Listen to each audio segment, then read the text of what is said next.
म यज्ञ केसीको नमस्कार। जनस्वास्थ्य प्रवर्धन शाखा तुलसीपुर दाङको आयोजनामा नसर्ने रोगहरूको पहिचान, रोकथाम र स्वास्थ्य शिक्षा प्रदान गर्ने एक महिनी अभियान कार्यक्रम अन्तर्गत आज तुलसीपुरमा 300 जनाभन्दा धेरै जनाको निशुल्क स्वास्थ्य जाँच गरिएको छ। कार्यक्रममा 12 जना स्वास्थ्य कर्मीहरूबाट रक्तचापको जाँच, मधुमेहको लागि रक्त परीक्षण, उचाइ अनुसारको तौल परीक्षण र स्वास्थ्य शिक्षा प्रदान गरिएको थियो।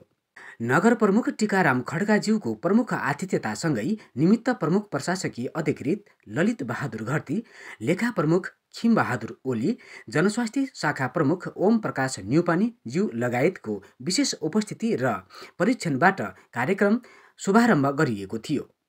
नगर प्रमुख टीकाराम खड्काज्यूले अहिले सहरको बसाई, अस्वस्थकर खानपान र अस्वस्थ जीवनशैलीका कारण नसर्ने रोगहरू बढिरहेको अनुभव सुनाउँदै आजभोलि पालिकामा दैनिक 8-10 जना बिरामीहरू दीर्घ रोगको निशुल्क उपचारको लागि सिफारिस लिन आउने गरेको बताउनुभयो। आफ्नो स्वास्थ्यको अवस्था बेलैमा पहिचान गरी स्वास्थ्य रक्षा गर्न यस्ता कार्यक्रमले सहयोग पुर्याउने भएकोले सबैलाई कार्यक्रममा सहभागी हुन अनुरोध गर्नुभएको थियो। आगामी दिनहरूमा नसर्ने रोगहरूको पहिचान तथा निदान अभियान मार्फत तुलसीपुर नगरवासीमा दीर्घ रोगहरूको सङ्ख्यामा कमी ल्याउन यस्ता कार्यक्रमहरू गर्दै नतिजा हेरेर थप क्रियाकलापहरू सञ्चालन गर्दै लैजाने नगर प्रमुख टीकाराम खड्काज्यूले बताउनुभयो। आजको कार्यक्रममा 300 जना सेवाग्राहीमध्ये उच्च रक्तचाप भएका 37 जना, मधुमेह भएका 24 जना, मोटोपना भएका 137 जना र अत्यधिक मोटोपना भएका 4 जना भएको पाइएको छ। यीमध्ये गम्भीर समस्या हुन लागेको लक्षण भएका 8 जनालाई समयमै उपचार गर्न अस्पताल जानको लागि सल्लाह दिइएको छ।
जीवन शैली